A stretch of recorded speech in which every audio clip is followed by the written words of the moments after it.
berkaitan dengan idle money yang ada di daerah. Ini sebenarnya juga menjadi PR kami, Pak, sebenarnya dari dulu.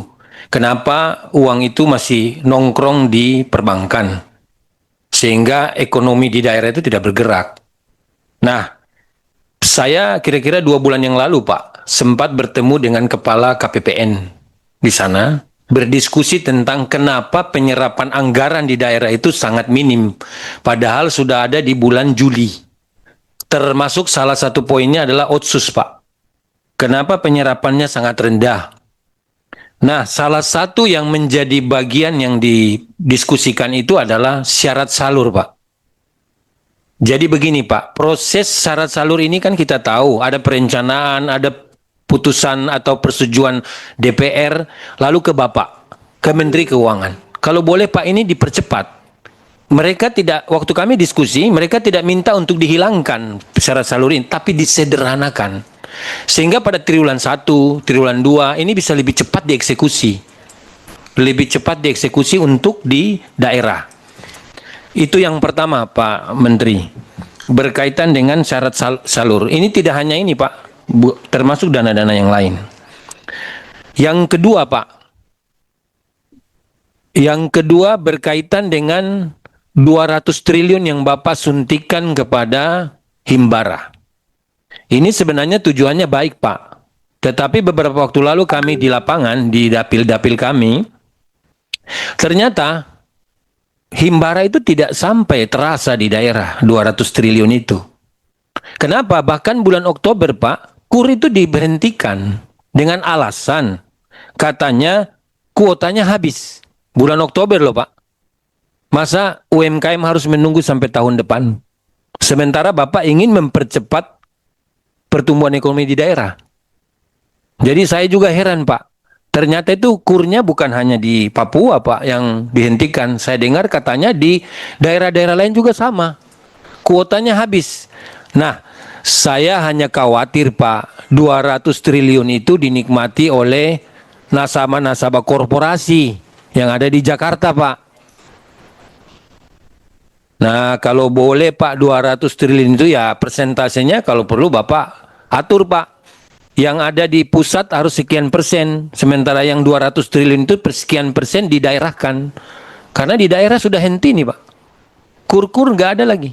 Padahal masih bulan Oktober loh, Pak. Kita masih ada 3 bulan sampai dengan Desember. Nah ini mungkin, Pak, mohon untuk jadi catatan Bapak, jangan sampai 200 triliunnya malah tidak terasa, Pak, di daerah. Yang terakhir, Pak. Minggu lalu, Pak, kami bertemu dengan, kalau di Papua itu namanya kepala kampung, Pak. Kalau di daerah lain namanya kepala desa. Kami berjumpa dengan BPKRI, mengumpulkan kepala-kepala kampung. Salah satu juga yang menghambat itu adalah dana desa itu ternyata, Pak, masih banyak yang nongkrong di rekening. Pertanyaan yang timbul pada saat kami diskusi dengan kepala kampung adalah, mereka bingung, Pak, untuk pencairannya. Kenapa? Ada dana kampung yang masih parkir di rekening itu tahun 2021, 2022, 2023. Ini salah satu idle money juga, Pak. Dan yang sering menjadi masalah ini adalah kampung-kampung yang remote area, Pak. Bukan yang dalam kota, tapi yang remote area. Nah, maklum lah, Pak, karena Papua ya. Nah, ini yang jadi persoalan. Dan setahu saya, Pak, tidak ada aturan mengenai pencairan silva dana desa. Nah, mereka ini bingung juga, Pak, di daerah. Takut juga kalau ini dicairkan, karena tidak punya dasar hukum.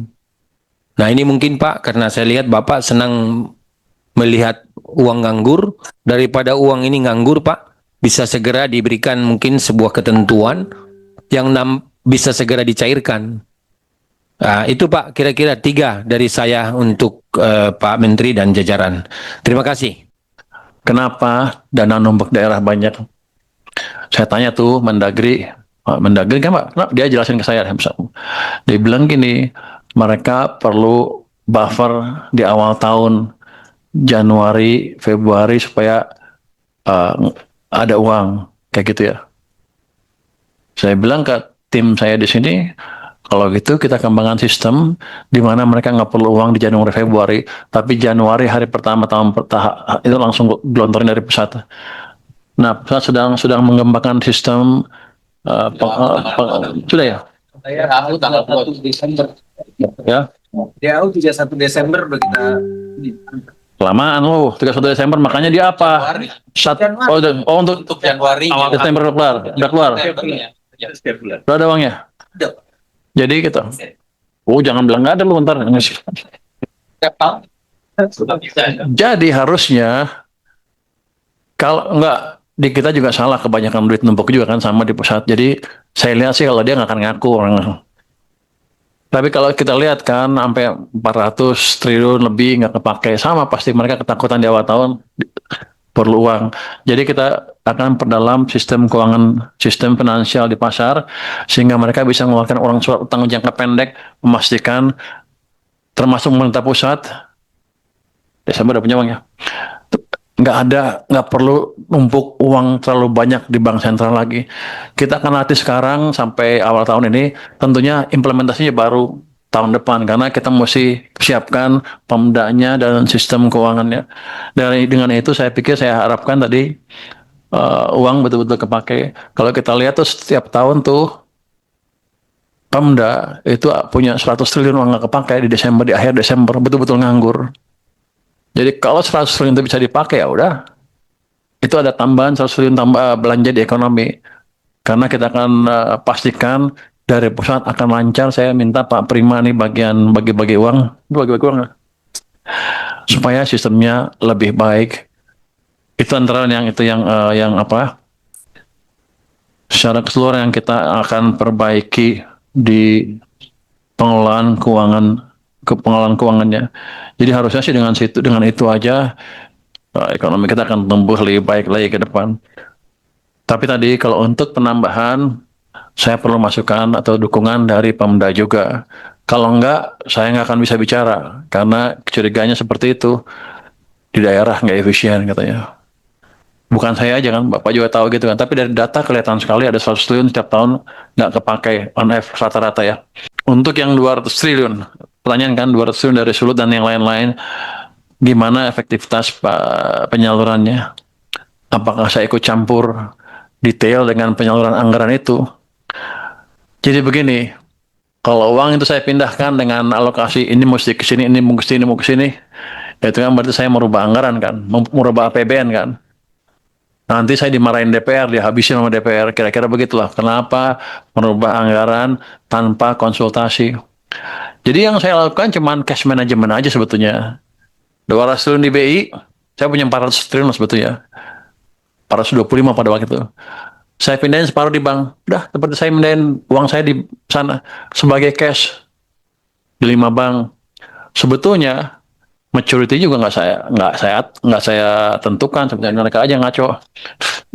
Lu gue bilang nggak sama maturity, dibilang 6 bulan, tapi basically kita udah kasih kode ke banknya ya. Itu peraturan Menteri Keuangan. Oh gitu. You yang tanda tangan. Iya, dia yang ngasih tahu. Paksa gue ikutin. Karena dia kalau nggak dia nggak mau. Jadi begini. Pada dasarnya kita akan diamkan di sana. Bank akan biasa kan kalau ada deposito dia akan ngalokasiin uangnya kan.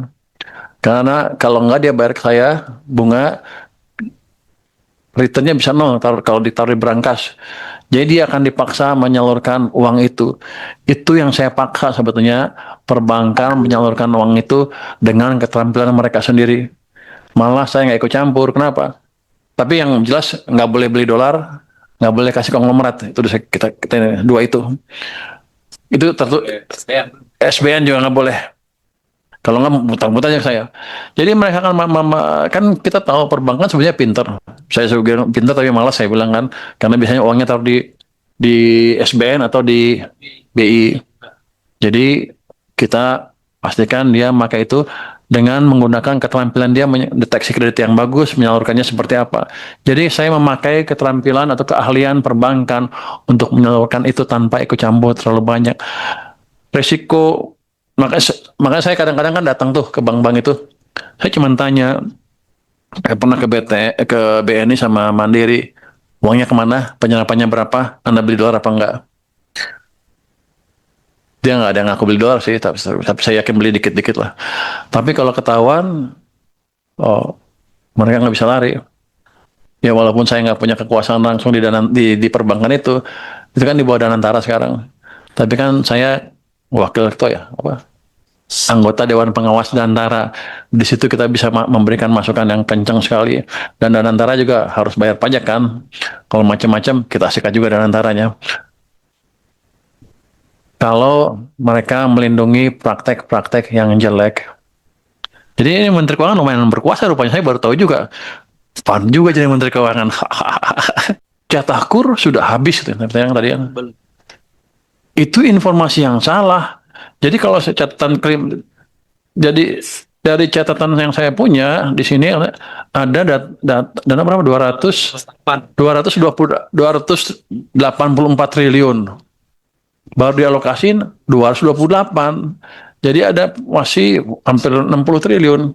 Pak Menteri, ini kan karena kita kan reses, jadi itu di bank-bank di daerah. Mungkin di BRI di daerah itu yang alokasi mereka yang habis, mungkin belum dikucurkan dari pusat. Tapi keberadaan di setiap daerah rata-rata memang sudah mengeluh sudah habis. Nanti saya tanya deh ke Menko Perekonomian seperti apa. Oh itu main-main dia bank mana Ibu? Ibu bicara dengan ini anggota Dewan Penasehat Danantara nih. Pak, Dewan Pengawas Bu. jadi kemarin Ada yang bilang begitu, jadi kemarin kami di Sumatera Barat kita langsung rapat dengan pimpinan bank di Kabupaten Darmasraya, Pak. Jadi ada yang bilang, saya pastinya bank mana ya, dari 5 bank apa itu kami undang termasuk Bank Nagari. Semuanya kan bilang habis. Ini baru Oktober akhir gitu kan waktu itu kemarin kami rapat. Itu kan memang bukan untuk kur katanya. Bisa jadi Pak, pemahaman pimpinan-pimpinan bank di daerah ini tidak ditularkan oleh bos-bosnya pimwil yang ada itu gitu Pak. Dari BRI ke Benda itu ya. Terutama BRI Pak. Jadi nggak paham sampai ke pinca yang bersentuhan dengan kur kan pinca-pinca ini Pak. Tapi kur itu tidak hanya di pusat, Pak, di daerah, Pak. Di Jakarta pun sama, Pak, jawabannya. Bahwa kuotanya ini sudah habis. Berarti mereka sama ngibulnya Pak. Nanti saya periksa deh. Iya. Coba lihat seperti apa.